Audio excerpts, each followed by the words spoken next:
சிதம்பரம் நடராஜர் சிலையை மறைத்து வைக்கப்பட்டு பாதுகாக்கப்பட்டு வந்த ஸ்தலம்.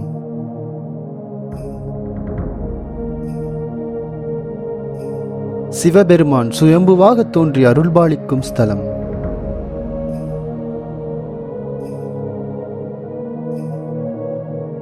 சிவபெருமானும் குரு பகவானும் நந்திதேவரும் ஒரே நேர்கோட்டில் அமையப்பெற்ற ஸ்தலம்.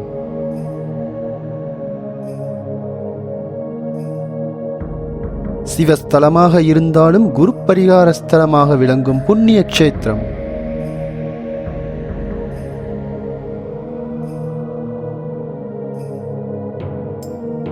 இருபத்தி 7 நட்சத்திரங்களும் படிகளாக அமையப்பெற்ற ஆலயம்.